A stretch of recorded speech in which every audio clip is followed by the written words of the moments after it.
इस जीवन का कौन ठिकाना, इस जीवन का कौन ठिकाना, इस जीवन का कौन ठिकाना, इस जीवन का कौन ठिकाना।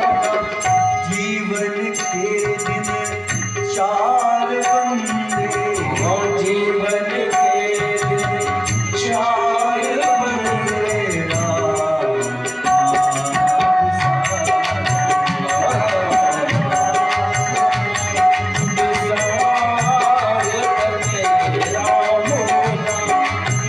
राम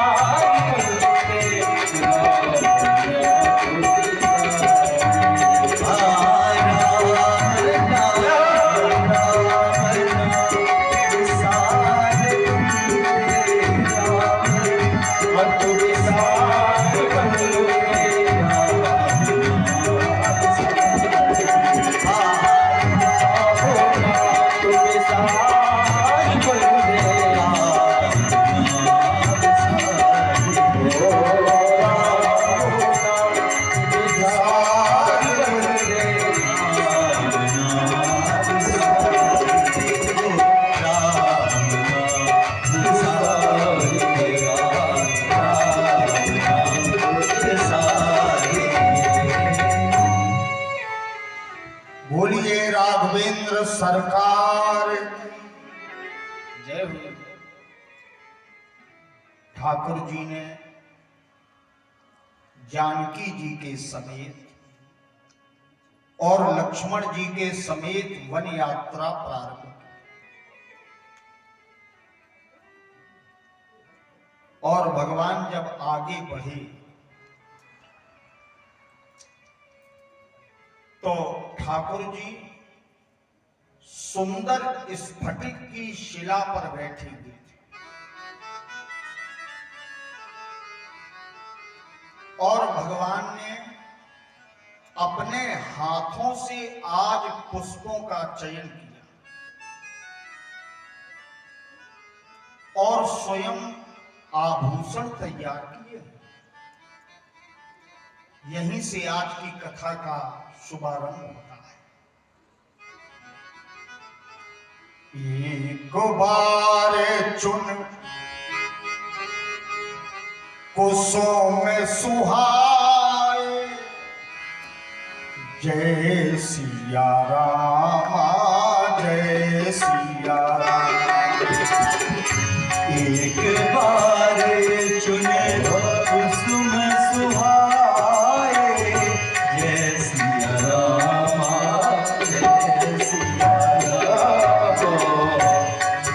कर भूषण राम बनाए, निज कर भूषण राम बनाए, जय सिया राम जय सिया राम, जय सिया राम जय सिया राम।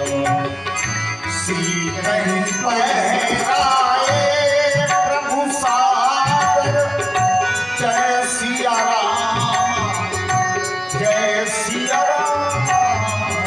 सीतहि पहराए प्रभु सादर, जय सिया राम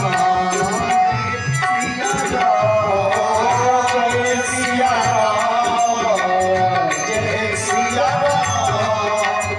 बैठे फटिक शिला पर सुंदर, बैठे फटिक शिला पर सुंदर, जय सिया राम जय सिया राम।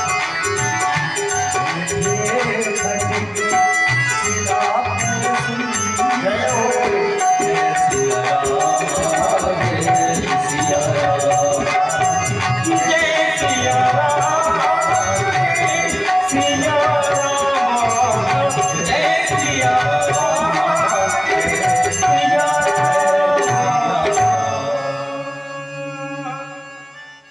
एक बार भगवान ने स्वयं पुष्पों का चयन किया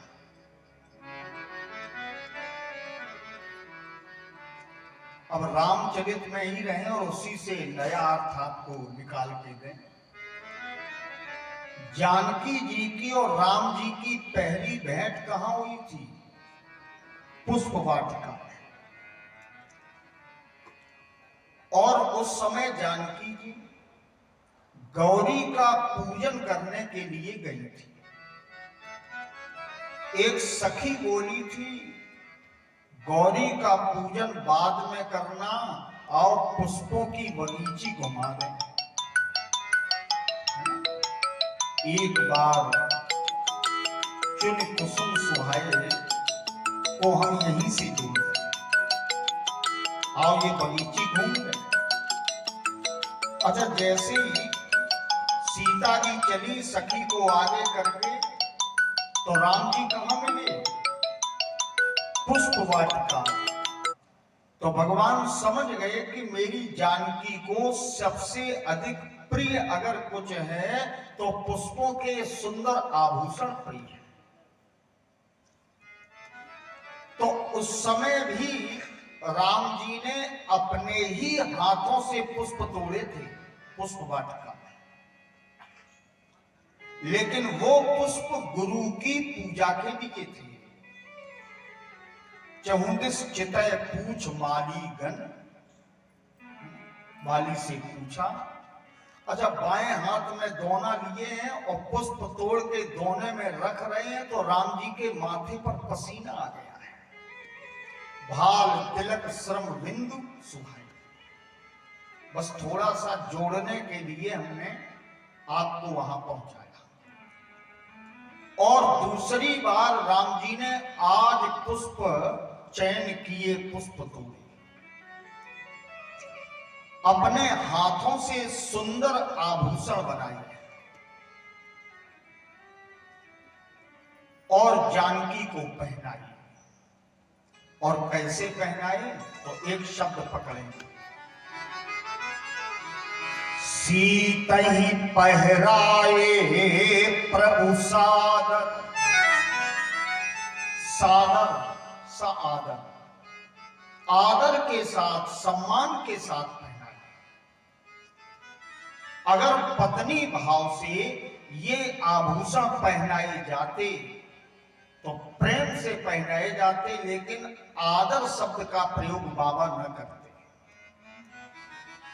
तो इस कथा का आशय क्या है कि वो सनातन ब्रह्म भी शक्ति की उपासना जब तक नहीं कर लेता, शक्ति को प्रसन्न नहीं कर लेता ब्रह्म, तब तक उसकी लीला पूर्ण नहीं होती। ये इस कथा का सार है। तभी तो देखो, राम जी के पहले सीता जी, सीताराम, और श्याम जी के पहले राधा जी, राधे श्याम, और शंकर जी के पहले पार्वती शिव।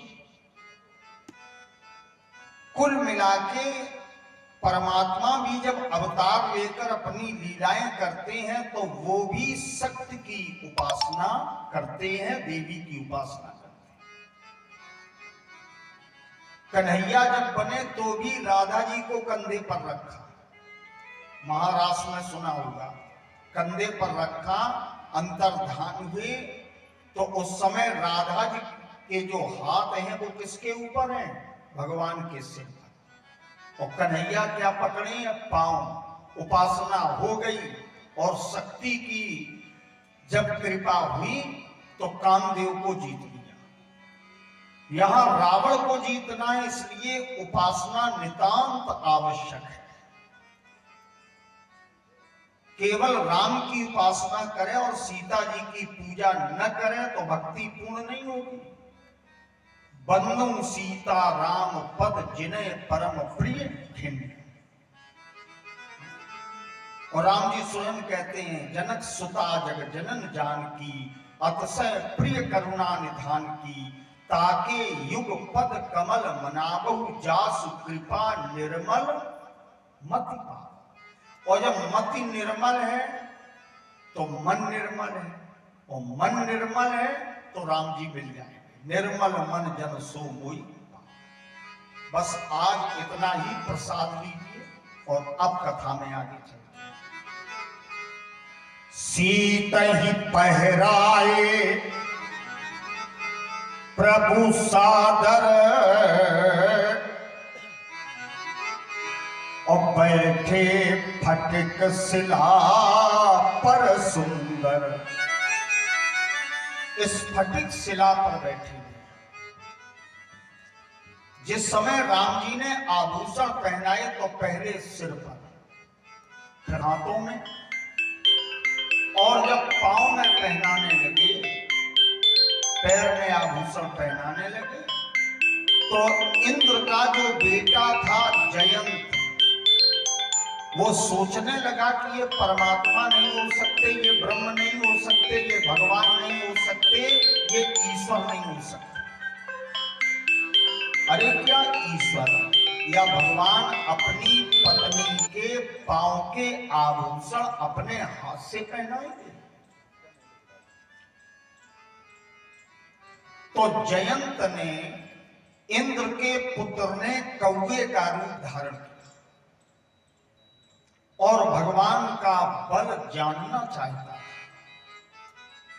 आया तो राम जी तो लगे हुए थे अपने कार्य में, और इसने क्या किया, सीता चरण चौंच हती भाग और मूड़ मंदमति कारण कागा। भगवान के बल की परीक्षा लेना चाहता है, इसलिए जानकी के चरण में इसने अपनी चोंच से प्रहार कर दिया। जैसे कोई चींटी समुद्र को पार करना चाहे तो ये उचित है कि अनुचित? अनुचित है। और चींटी और कहां सागर पार नहीं कर सकती।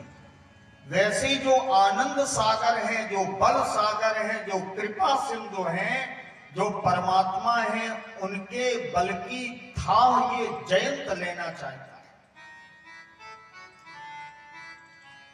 अच्छा, इसने चरण पर चोंच मारी और भाग कर। अब एक बात आप बताएं, हमारे आपके साथ में ये संवाद है, एक तरह से वार्ता है। जब सीता जी के चरण में चोंच मारी तो सबसे पहले पता किसको चलना चाहिए?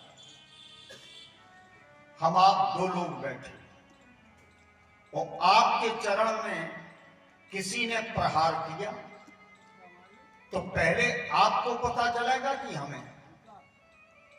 भाई, जिसके चोंच मारी है उसको पहले पता चलना चाहिए। लेकिन रामचरितमानस में इस प्रसंग का एक भी यहां शब्द नहीं है। वो जयंत तो चोंच मार के भाग गया, लेकिन चला रुधिर, जानकी के पैर से रक्त बहने लगा। पार्वती जी बोली, तो महाराज क्या जानकी के पीड़ा नहीं? बोली, पीड़ा हुई होगी, लेकिन पूजा परमात्मा राघवेंद्र सरकार कर रही है।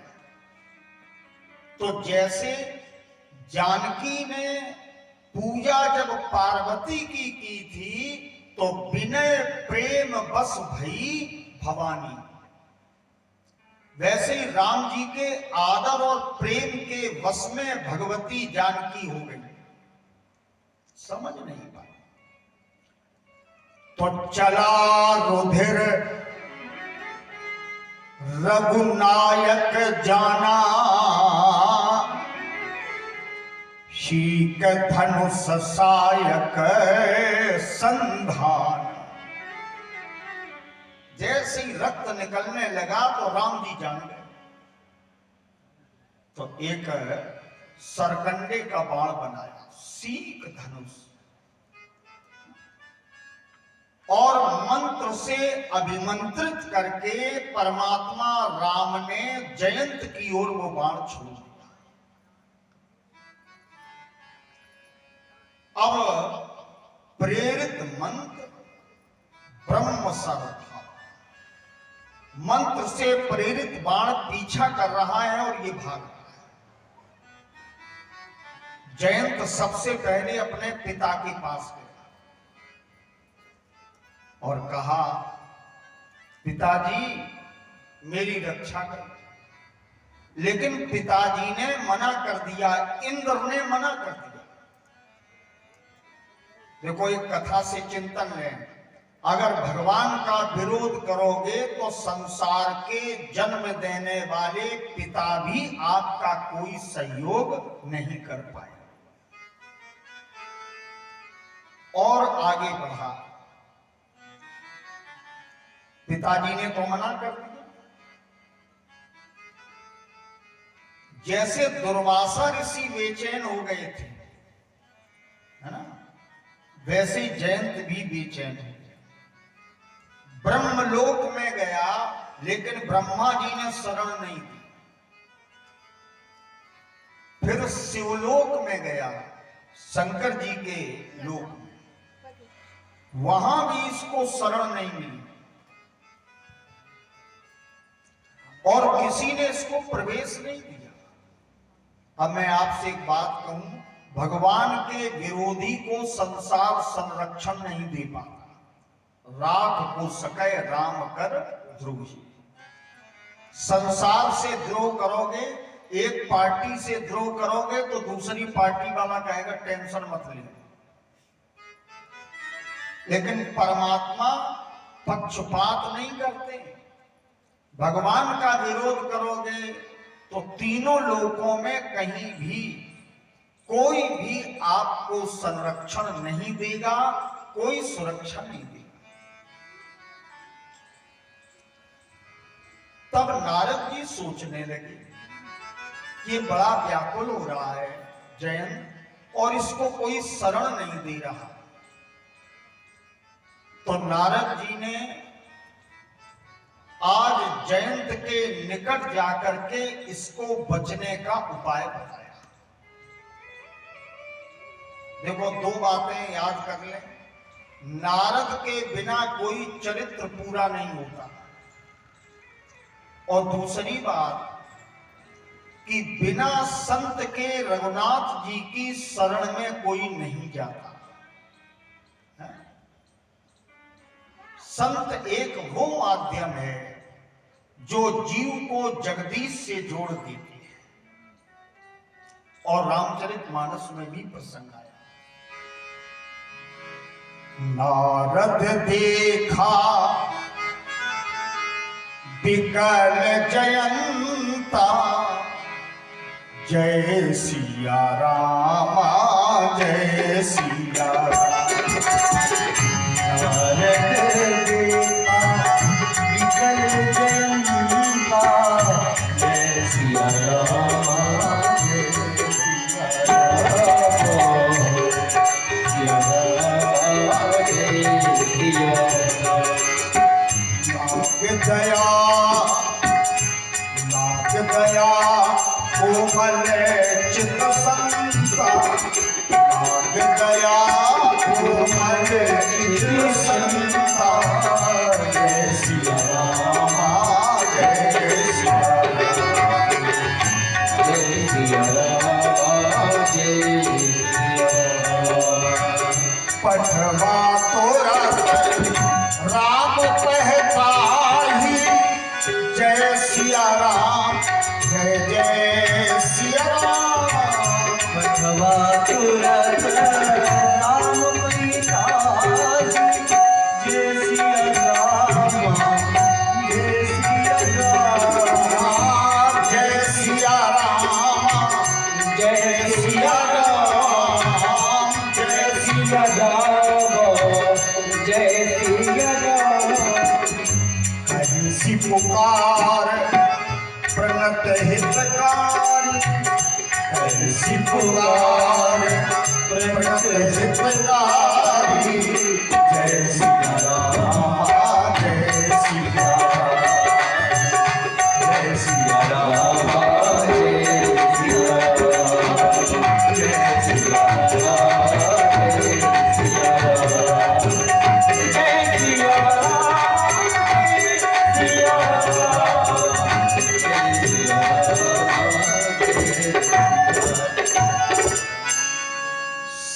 का चित्त बड़ा ही कोमल होता है।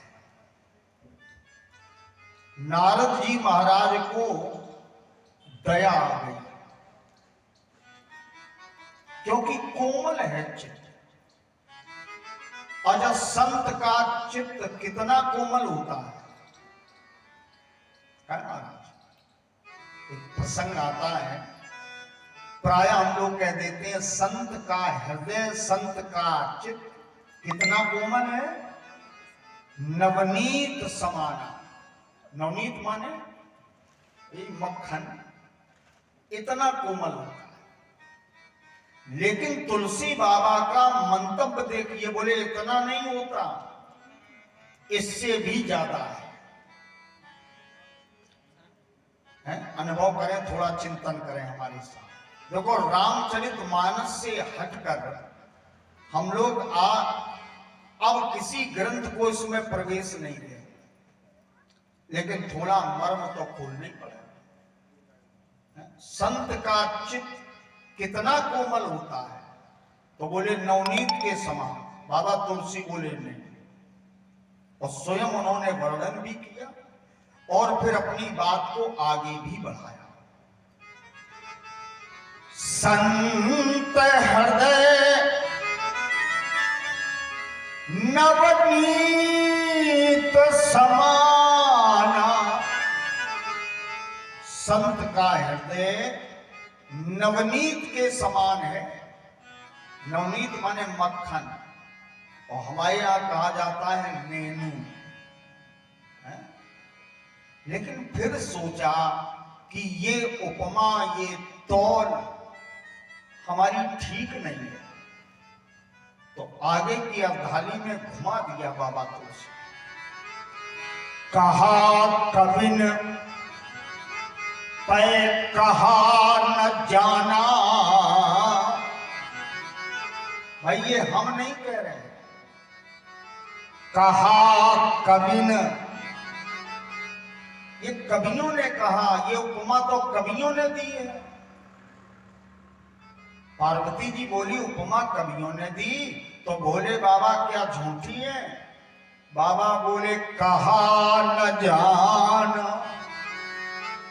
कहना नहीं आया। तो क्या संत का हृदय नवनीत के समान कोमल नहीं होता है? बताओ। अब भगवान शिव कहते हैं, सुनो देवी, क्यों कहा बाबा ने कि कहा कबिन पै कहा न जान। उसमें एक अंतर है नवनीत में और संत के हृदय की कोमलता में एक अंतर है। क्या अंतर है? निज परिताप द्रवय नवनीता। निज परिताप। माताएं हमारी मक्खन पहले गरम करती थी तो कढ़ाई में डाला माखन, ठीक, और नीचे जली आग, तो वो आग कहां पहुंची? कढ़ाई को गरम करती है, और कढ़ाई वाली गर्मी कहां आई? नवनीत में। तो जब नवनीत को कष्ट मिला, जब नवनीत को गर्मी मिली, जब नवनीत को दुख मिला, तो नवनीत पिघल गया। लेकिन संत को कोई दुख ना हो। संत अपने दुख से नहीं पिघलते, दूसरे को दुखी देख करके जो पिघल जाए वो है विशुद्ध संत। नवनीत तो तब पिघलेगा जब वो स्वयं गर्म होगा, और संत तो केवल दूसरे का दुख देख ले और पिघल जाए। और यही बाबा ने रामचरितमानस की सुंदर चौपाई में बताया। निज परिताप द्रवय नवनीता, और पर दुख द्रवय सो संत पुनीता, जो दूसरे के दुख को देखकर पिघल जाए, द्रवित हो जाए, कृपा करने लगे, अनुग्रह की वर्षा करने लगे, वो पवित्र संत है।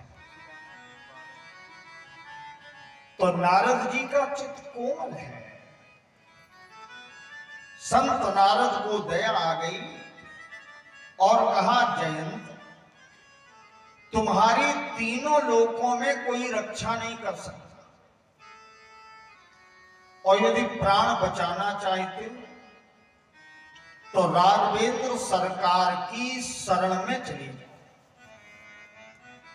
शरणागति ले लो। वे बड़े दयालु हैं, नाना प्रकार के अपराध करने वाला भी मद मोह और क्रोध त्याग करके अगर उनकी शरण में आ जाए तो भगवान उसे भी अपनी शरण में स्वीकार कर लेते हैं। इसलिए जाओ नहीं किसी। अब ये जयंत वहां से चला, देवर्षि नारद ने इसको ये मूल मंत्र दे दिया भगवान की शरण में, और कहता है, ठाकुर जी, मैंने जो कर्म अनुचित किया था उसी से मेरे लिए दुख उत्पन्न हो गया, है ना। अनुचित कर्म का परिणाम कि मुझे कष्ट मिला, दुख उत्पन्न हुआ, लेकिन ठाकुर जी, मैं आपके चरणों की शरण में आया हूं, मेरी रक्षा करो, मेरी रक्षा। पार्वती जी बोली भगवान शंकर से कि तो क्या जयंत को भगवान ने छोड़ दिया? तब बाबा कहते, सुनो, सुने कृपाल अति आरत वाणी, बड़ी दुख भरी आवाज में बोल रहा था, जयंत मेरी रक्षा करो, मेरी रक्षा करो, पाहि माम त्राहि माम त्राहि। तो एक नयन करी तजा भवानी, पार्वती उसको एक नेत्र का बना दिया, एक आंख हो गई गोविंदाय नमः। देखो ये सरल सामान्य अर्थ है, लेकिन विद्वानों के बीच जब बैठोगे तो चौपाई का मंथन करना पड़ेगा। एक नयन करी,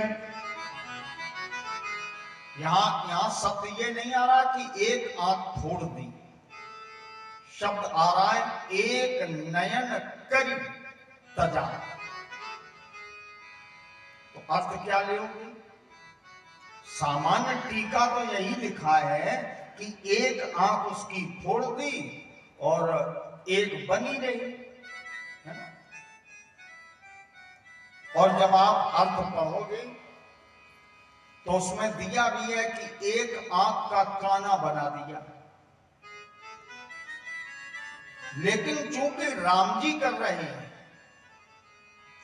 और शब्द प्रयोग तुलसी का इतना गजब का है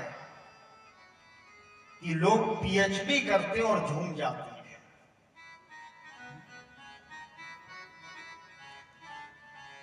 एक नयन करी, देखिए अभी तक इसमें द्वैत था।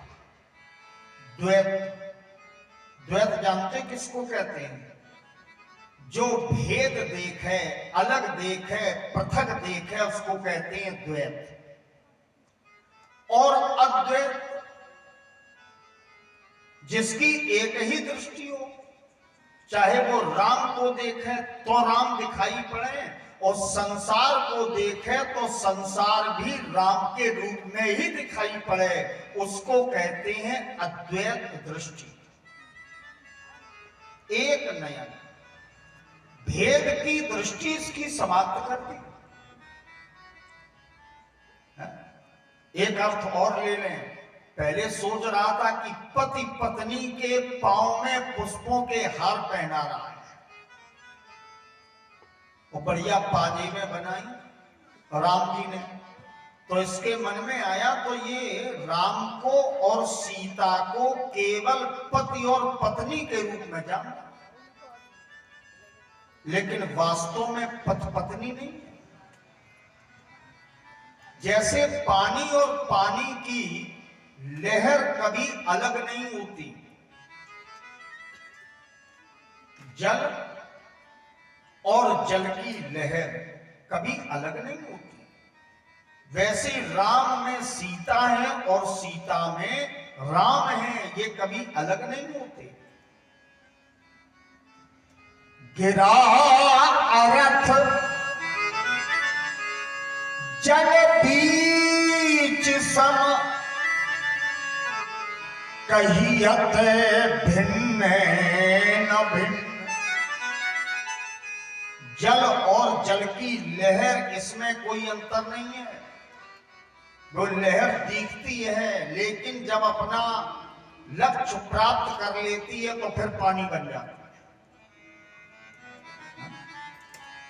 इसलिए राम में सीता है और सीता में राम है, इनमें कोई भेद नहीं है।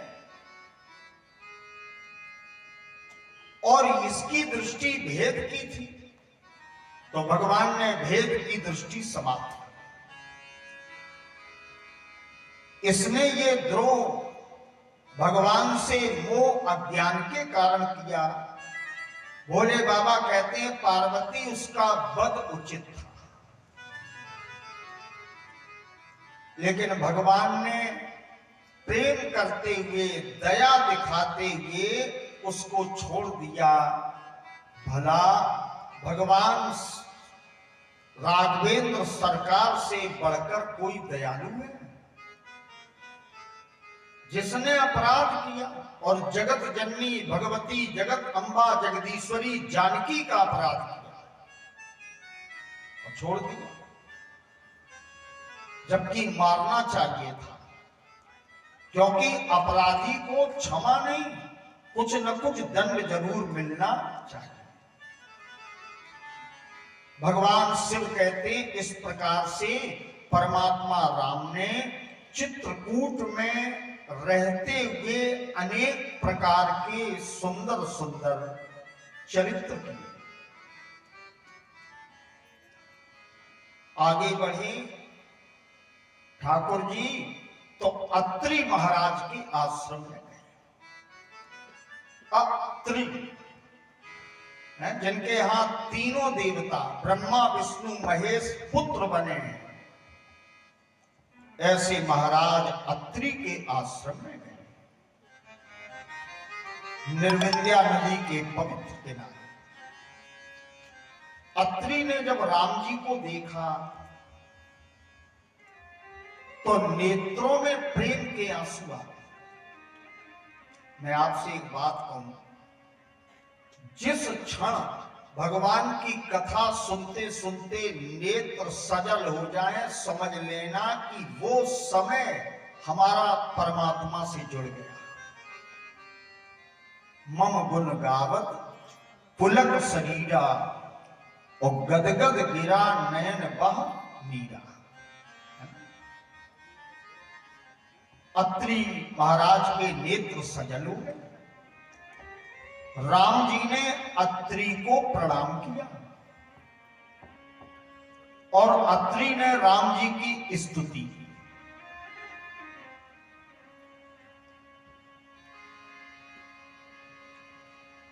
लेकिन अत्रि की पत्नी अनुसुईया राम जी का दर्शन करने के लिए नहीं आई, क्योंकि पत्नी के लिए परमात्मा तो उसका केवल पति है।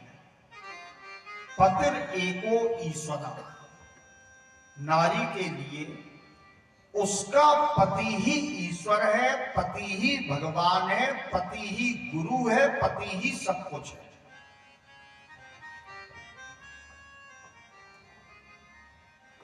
दूसरा नहीं है कोई। भारत की देवी अगर केवल पति की सेवा करे, किसी देवता की उपासना न करे, तो पति देवता के प्रसन्न होने से संसार के सारे देवता उस पर अपने आप प्रसन्न हो जाते हैं। भगवान बोले, राम जी, जानकी, ऋषि पत्नी का आदर करो जाके। तब सीता जी कुटिया में गई और चरणों में प्रणाम किया। बाबा रामचरित में वर्णन करते हैं, अनुसुईया के पद गही सीता, अनुसुईया के पद गई सीता, मिली बहोर सुशील विनीता, मिली बहोर सुशील विनीता, ऋष पत्नी सुख अधिकाई, पत्नी मन सुख अधिकाई, पत्नी मन सुख अधिकाई, पत्नी सुख मन अधिकाई, आशीष दिए निकट बैठा, आशीष दिए निकट बैठा, आशीष निकट बैठा। आशीर्वाद दिया माता अनुसुईया ने और अपने पास बैठा। इसके बाद में दिव्य आभूषण जानकी को दिए, दिव्य आभूषण, है ना, और वो उस जानकी ने पहने। चरण पकड़ लिए सीता जी ने। तब सुंदर उपदेश, बड़ी मीठी वाणी में नारी धर्म का उपदेश अनुसुईया ने भगवती सीता को दिया। कहा, जानकी, यद्यपि परिवार में सब होते हैं, माता भी, पिता भी, कुटुंबी लोग भी, भाई बंधु सब कुछ है। मातु पिता भ्राता हितकारी, अमित प्रद सब सुन राजकुमारी। माता पिता भाई सब हमारे अनुकूल होते हैं और सब हमारा कल्याण चाहते हैं। हमारा मतलब नारी जाति का, है ना। लेकिन एक बात बता, अब जानकी जी सुन रही हैं और अनुसुईया ने जानकी को माध्यम बना करके जगत के लिए ये शिक्षा दी और कहा, अमित दान भरता वैदेही। लेकिन अमित दान, पति जो दान देता है वो संसार का कोई मनुष्य दान नहीं कर सकता। देखो, जब विवाह हो जाता है तो पति अपना कुल दे देता है। पांडे जी के पिता का नाम पिता पांडे जी है, वो आ गई शुक्ला परिवार में, तो अब क्या बन गई? शुक्ला। संपत्ति का उत्तराधिकारी बनाता है, नाम जोड़ लेता है और अपने कुल में स्थान देता है। तो अमित दान, अमित थोड़ा नहीं, मन, स्नेह, प्रेम, वस्तु में, धन, संपत्ति, यहां तक कि तन भी समर्पित कर देता। तो अमृत दान भरता वैद। जानकी ऐसे पति की जो नारी सेवा नहीं करती वो अधम है, अधम। उसे बार बार संसार में आना पड़ता है और दुख भोगना पड़ता। फिर एक चौपाई में बड़ी प्यारी बात कही, धीरज है धर्म मित्र अरुणारी, आपतकाल परखिए चारी। धैर्य की परीक्षा कब होती है? आपत्ति के समय, दुख के समय। धर्म की परीक्षा कब होती है? प्रतिकूल समय में। मित्र की परीक्षा कब होती है? जब हमारे पास कुछ होता नहीं। और नारी की परीक्षा कब होती है? जब आपत्ति का, विपत्ति का समय आता है। आप विचार करें, सीता जी आदर्श नारी है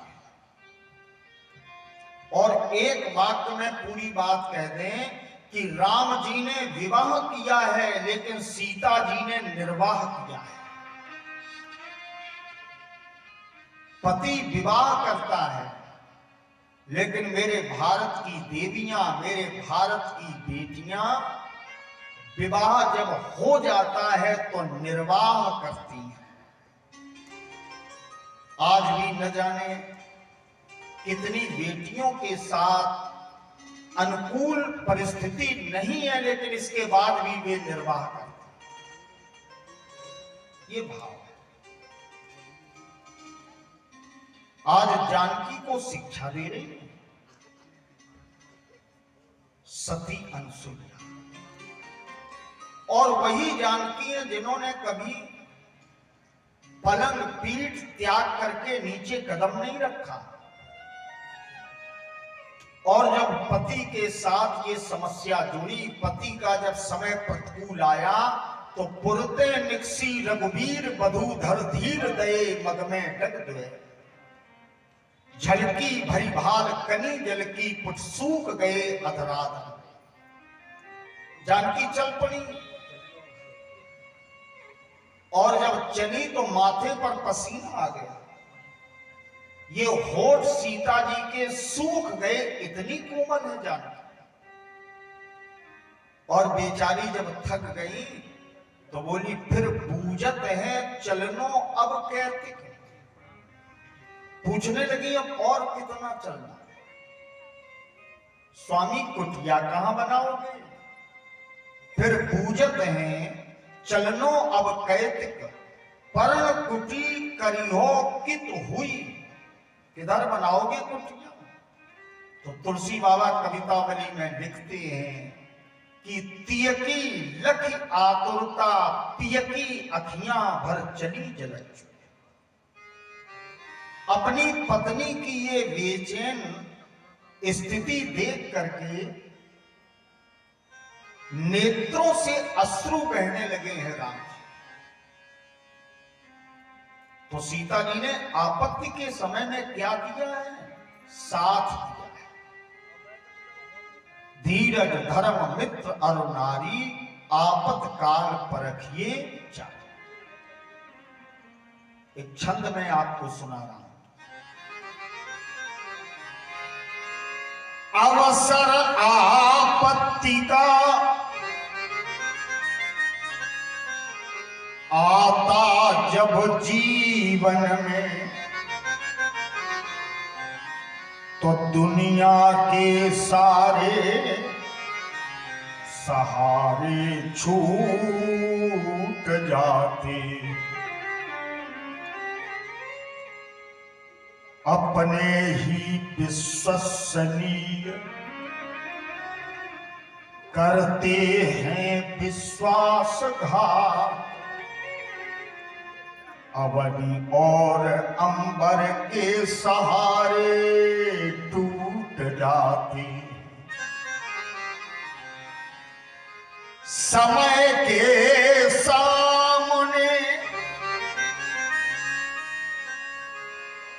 किसी का न चलता जो,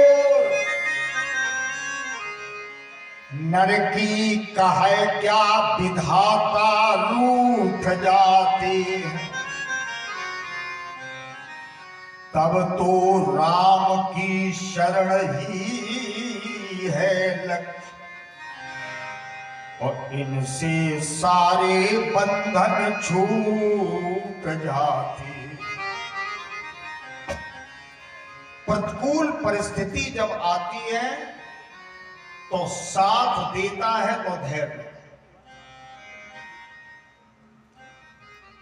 आज जानकी जी को सुंदर उपदेश ऋषि पत्नी माता अनसुईया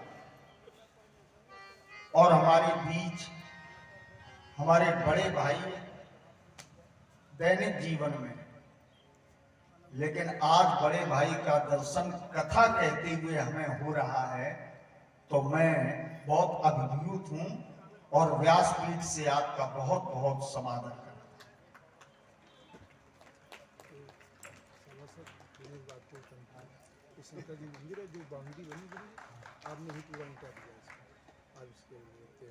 देखिए, भगवान शिव का मंदिर जो बना है और इस परिसर की जो बाउंड्री है माने 4 दीवारें, तो जितना भी ईंटा है वो सब हमारे बड़े भाई आदरणीय श्री दिनेश जी वाजपेयी पनकी पड़ाव पर निवास है और राम धुन तो इनके यहाँ चलती ही रहती है एवं सभासद है, तथा इसके साथ साथ भारतीय जनता पार्टी प्रदेश कार्यकारिणी में भी आपका अधिपत्य है। मैं व्यासपीठ से समादर करता हूं, बहुत बहुत धन्यवाद ज्ञापित करता हूं। ये हमारा मवाना है। अच्छा, ये मंदिर हमारी माता जी ने बनवाया शंकर जी का, ये जहाँ है ये मवाना हमारी है।